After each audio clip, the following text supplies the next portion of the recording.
ਸ਼ਰੀਫਾ।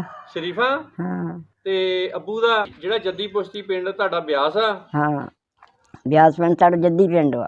ਕਿਹੜੀ ਬਰਾਦਰੀ ਤੁਹਾਡੀ? ਸਾਡੀ ਬਰਾਦਰੀ ਰਾਈ। ਤੇਰੀ ਵਾਲੇ ਵੀ ਜਿਆਦਾ ਰਾਈ ਸੀਗੇ ਨਾ? ਹਾਂ। ਤੁਹਾਡਾ ਬਿਆਸ ਪਿੰਡ ਸੀਗਾ ਨਾ ਜਿਹੜਾ ਹਾਂਜੀ। ਜਲੰਧਰ ਦੇ ਲਾਗੇ ਆ? ਹਾਂ, ਉੱਥੇ ਤੁਹਾਡੇ ਪਰਿਵਾਰ ਦੇ ਕਿੰਨੇ ਪਰਿਵਾਰ ਸੀਗੇ? ਸਾਡੇ ਸੀ ਇੱਕ ਮੇਰਾ ਤਾਇਆ ਸੀ, ਹਾਂਜੀ। ਤਾਈ ਸੀ, ਤਾਏ ਦੇ ਧੀਆਂ ਸੀ 3, 2 ਮੁੰਡੇ ਸੀ। ਹਾਂ। ਸਾਡਾ ਸੀ ਬਸ ਦੋਏ ਅੱਛਾ ਜੀ। ਭਰਾ ਸੀ। ਮੇਰਾ ਤਾਇਆ ਸੀ, ਮੇਰਾ ਫੇਰ ਸੀ।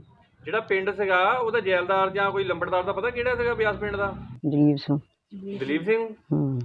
ਫੇਰ ਮੇਰਾ ਬਾਪ ਏਦਾਂ ਹੀ ਜੱਟਾਂ ਨਾਲ ਫਿਰ ਰਹਿਣ ਲੱਗ ਪਿਆ। ਉਹਨਾਂ ਦੇ ਨਾਲ ਖੇਤੀ ਕਰਦੇ ਸੀਗੇ ਨਾ? ਹਾਂ ਹਾਂ। ਜਿਹੜੇ ਮਤਲਬ ਪਿੰਡ ਦੇ ਵਿੱਚ ਕਿਹੜੀ ਕਿਹੜੀ ਬਰਾਦਰੀਆਂ ਸੀਗੀਆਂ ਮੁਸਲਮਾਨਾਂ ਦੀਆਂ? ਸਾਡੇ ਸੀ ਮਰਾਸੀ, ਹਾਂ। ਫਕੀਰ ਤੇ ਗੁੱਜਰ।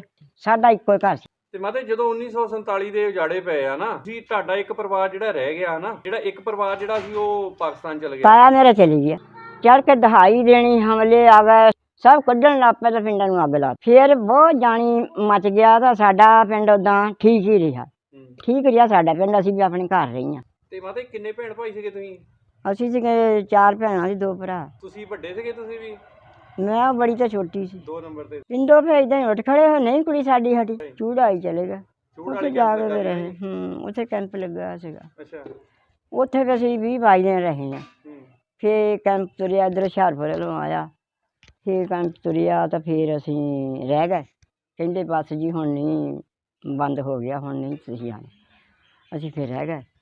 ਅਸੀਂ ਫਿਰ ਹਾਰ ਕੇ ਉੱਥੇ ਹੀ ਫਿਰ ਅਸੀਂ ਬਹਿ ਗਏ ਜਿੱਥੇ ਬੈਠੇ ਸੀਗੇ। ਫਿਰ ਉੱਥੇ ਅਸੀਂ ਜਾਣੀ ਕੋਈ 10 ਕੁ ਦਿਨ ਬੈਠੇ ਹੋਵਾਂਗੇ ਤਾਂ ਸਾਡੇ ਪਿੰਡ ਦਿਆਂ ਨੂੰ ਪਤਾ ਲੱਗ ਗਿਆ ਅਤੇ ਸਾਡਾ ਮੁਹੱਬਤੀ ਬੰਦਾ ਗਿਆ ਇੱਕ, ਉਹ ਫਿਰ ਸਾਨੂੰ ਜਾ ਕੇ ਲੈ ਆਇਆ। ਪਤਾ ਨਹੀਂ ਸਾਡੇ ਪਿੰਡ ਜਾ ਕੇ ਕਿਹਨੇ ਦੱਸਿਆ, ਉਹ ਬੰਦਾ ਸਾਨੂੰ ਲੈਣ ਆ ਗਿਆ। 4 ਵਜੇ ਬੰਦਾ ਸਾਨੂੰ ਲੈਣ ਆ ਗਿਆ। ਕੀ ਨਾਂ ਸੀਗਾ ਜਿਹੜਾ ਲੈਣ ਆਇਆ ਜੀ? ਸ਼ਿਵ ਸਿੰਘ। ਸ਼ਿਵ ਸਿੰਘ ਜਿਹੜਾ? ਸ਼ਿਵ ਸਿੰਘ, ਹਾਂ। ਉਹ ਲੈਣ ਆ ਗਏ ਸਾਨੂੰ। ਅੱਛਾ ਜੀ। ਕਹਿੰਦਾ ਚਲੋ, ਮੇਰੀ ਮਾਂ ਨੇ ਕਹਿੰਦਾ ਛੇਤੀ ਕਰੋ। ਚਲੋ ਕਹਿੰਦਾ ਮੈਂ ਇੱਥੋਂ ਤੁਹਾਨੂੰ ਲੈ ਕੇ ਜਾਵਾਂ ਘਰ ਨੂੰ। ਪਿੰਡ ਵਾਲਿਆਂ ਨੇ ਕਿੱਦਾਂ ਸਾਂਭਿਆ ਫਿਰ ਸਾਨੂੰ ਤਾਂ ਫੁੱਲਾਂ ਵਾਂਗ ਸਾਂਭਿਆ। ਬਾਅਦ ਦੀ ਅੱਗ ਚੋਂ ਅਸੀਂ ਨਿਕਲੇ, ਕਿਸੇ ਨੇ ਸਾਨੂੰ ਹੋਏ ਨਹੀਂ। ਅੱਛਾ, ਮਤਲਬ ਭਰਾ ਤੁਹਾਡੇ ਕਿੰਨੇ ਆ? 2। ਉੱਥੇ ਹੀ ਆ? ਇੱਕ ਮਰ ਗਈ, ਇੱਕ ਮਰ ਗਿਆ। ਅੱਛਾ ਜੀ। ਇੱਕ ਆ। ਹਾਂ, ਉਹ ਉੱਥੇ ਆਦਮਪੁਰ ਨੌਕਰੀ ਕਰਦਾ। ਪਾਕਿਸਤਾਨ ਦੇ ਵਿੱਚ ਕੌਣ ਕੌਣ ਗਏ ਤੁਹਾਡੇ ਪਰਿਵਾਰ ਦੇ ਵਿੱਚੋਂ? ਮੇਰਾ 2 ਭਰਾ ਸੀ, ਇੱਕ ਤਾਇਆ ਸੀ ਮੇਰਾ, ਇੱਕ ਬਾਪ ਸੀ। ਬਸ 2 ਭਰਾ ਸੀ ਜਿਹੜੇ ਉੱਧਰ ਗਏ ਆ? ਹਾਂ। ਇੱਕ ਤੁਹਾਡੀ ਵੱਡੀ ਭੈਣ ਵੀ ਗਈ? ਹਾਂ। ਉਹ ਕਿੱਦਾਂ ਗਏ? ਉਹ ਜ਼ਰੂਰ ਦੱਸੋ। ਉਹ ਵੀ ਤਾਂ ਵਿਆਹੀ ਸੀ, ਵਿਆਹੀ ਗਈ ਉਹ। ਇਹ ਤਾਂ ਮੇਰੀ ਮਾਂ ਕਹਿੰਦੀ ਸੀ ਆਪਣੇ ਕੁੜਮ ਨੂੰ ਵੀ ਇਹਨੂੰ ਲੈ ਜਾਓ। ਕਿਹੜੇ ਪਿੰਡ ਸੀਗੇ ਤੁਹਾਡੇ? ਹਰੇਰੂ। ਹਾਂਜੀ। ਜਲੰਧਰ ਕੋ। ਅੱਛਾ ਜੀ। ਨੂਰਪੁਰ ਦੇ ਲਾਗੇ ਜੀ। ਉੱਥੇ ਵਿਆਹੀ ਸੀ। ਫੇਰ ਸਾਡਾ ਕੁੜੀ ਦਾ ਸਹੁਰਾ ਗਿਆ, ਕਹਿਣ ਲੱਗਾ ਹੁਣ ਕੁੜੀ ਨੂੰ ਤੋੜ, ਹੁਣ ਫਲਾਨੀਆਂ ਕੁੜੀ ਨੂੰ ਤੋੜ ਦਿਓ। ਕੁੜੀ ਕਹੇ ਮੈਂ ਨਹੀਂ ਜਾਣਾ, ਮੈਂ ਨਹੀਂ ਜਾਣਾ। ਮੇਰੀ ਮਾਂ ਕਹਿੰਦੀ ਧੀਏ ਤੂੰ ਚੱਲ, ਤੇਰੇ ਮਗਰ ਅਸੀਂ 2 ਮਹੀਨਿਆਂ ਨੂੰ ਆਏ। ਅੱਜ ਅਸੀਂ 2 ਮਹੀਨਿਆਂ ਨੂੰ ਜਾਂਦੇ। ਭੈਣ ਇੱਕ, ਭਰਾ ਮੇਰੀ ਤਾਈ ਦਾ ਤਾਂ ਭੈਣ ਬਜੂਏ ਆ ਸਪਰਾਵਾਂ ਲਾਗੇ। ਬਾਗਦਾਦੀ ਪਡੋਰੀ ਸੀ। ਫਿਰ ਮੇਰੀਆਂ ਆਸਮਾਨ ਸੀ ਤੇ ਹੈ ਨਹੀਂ ਗਾ ਇੱਥੇ। ਮੇਰੀ ਭੂਆ ਦੀ ਧੀ ਸੀ।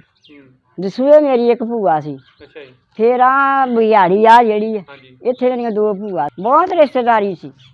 ਸਾਰੇ ਪਾਕਿਸਤਾਨ ਚਲ ਗਏ ਫਿਰ? ਹਾਂ, ਸਾਰੇ ਚਲ ਗਏ। ਮੁੜ ਕੇ ਪਰਿਵਾਰ ਨਾਲ ਜਿਹੜੇ ਤੁਹਾਡੇ ਗਏ ਸੀ, ਮੁੜ ਕੇ ਰਾਬਤਾ ਹੋਇਆ ਕਿਸੇ ਦੇ ਨਾਲ? ਨਾ, ਕਿਸੇ ਨਾਲ ਨਹੀਂ ਹੋਇਆ। ਪਹਿਲਾਂ ਹੀ ਆਈਆਂ ਬਸ, ਜਦੋਂ ਹਮਲੇ ਪੈ ਕੇ ਹਟੇ ਨਾ, ਜਾਨੀ ਸ਼ਾਂਤੀ ਸ਼ੁੰਤੀ ਹੋ ਗਈ ਦੁਨੀਆ ਤੇ, ਤਾਂ ਫਿਰ 2 ਵਾਰੀ ਚਿੱਠੀਆਂ ਆਈਆਂ, ਮੁੜ ਕੇ ਨਹੀਂ ਆਈਆਂ ਕੋਈ। ਅੱਛਾ, ਉਹ ਪਤਾ ਲੱਗਾ ਵੀ ਪਰਿਵਾਰ ਜਿਹੜੇ ਤੁਹਾਡੇ ਭੈਣ ਦੇ ਜਿਹੜੇ ਸਹੁਰੇ ਸੀ ਜਦੋਂ ਲੈ ਕੇ ਗਏ ਨਾ, ਜਾਂ ਤੁਹਾਡੇ ਤਾਇਆ ਜੀ ਸੀਗੇ, ਵੀ ਕਿੱਥੇ ਉਹ ਰਹੇ ਆ?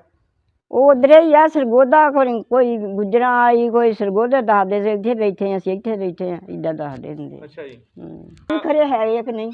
ਮਾਤਾ ਜੀ, ਆਸ ਦੇ ਨਾਲ ਹੀ ਬੰਦਾ ਸਾਰਾ ਜੀਂਦੇ ਆ। ਸਭ ਤੋਂ ਵੱਡੇ ਸੀ ਉਹ। ਜਿਹੜੇ ਤੁਹਾਡੇ ਕੋਲ 47 ਚ ਵਿਛੜੇ ਆ ਨਾ, ਉਹ ਤੁਸੀਂ ਰਾਬਤਾ ਕਰਨਾ ਚਾਹੋਗੇ ਇੱਕ ਦੂਜੇ ਨਾਲ? ਉਹ ਤਾਂ ਕਰ ਲਵਾਂਗੇ। ਜੇ ਕੋਈ ਬਿਆਸ ਪਿੰਡ ਜ਼ਿਲ੍ਹਾ ਜਲੰਧਰ ਦੇ ਕੋਲੋਂ ਉੱਠ ਕੇ ਗਏ ਆ ਨਾ ਰਾਈ ਪਰਿਵਾਰ ਦੇ, ਤੇ ਜੇ ਉਹਨਾਂ ਤੱਕ ਵੀਡੀਓ ਪਹੁੰਚਦੀ ਆ ਤਾਂ ਸਾਡੇ ਨਾਲ ਜ਼ਰੂਰ ਸੰਪਰਕ ਕਰਿਓ। ਤੇ ਕਿਉਂਕਿ ਮਾਤਾ ਜੀ ਦੱਸਦੇ ਵੀ ਇਹਨਾਂ ਦੇ ਤਾਏ ਜੀ ਦੇ ਪਰਿਵਾਰ ਤੇ ਇਹਨਾਂ ਮਾਤਾ ਜੀ ਜਿਹੜੀ ਵੱਡੀ ਸਗੀ ਭੈਣ ਸੀਗੀ, ਉਹ 47 ਦੇ ਵਿੱਚ ਉੱਜੜ ਕੇ ਪਾਕਿਸਤਾਨ ਚਲੇ ਗਏ ਨੇ। ਮਾਤਾ ਜੀ ਨਾਂ ਕੀ ਸੀ ਉਹਨਾਂ ਤੁਹਾਡੀ ਭੈਣ ਦਾ? ਨੀਦਾਂ। ਹਾਂਜੀ, ਨੀਦਾਂ।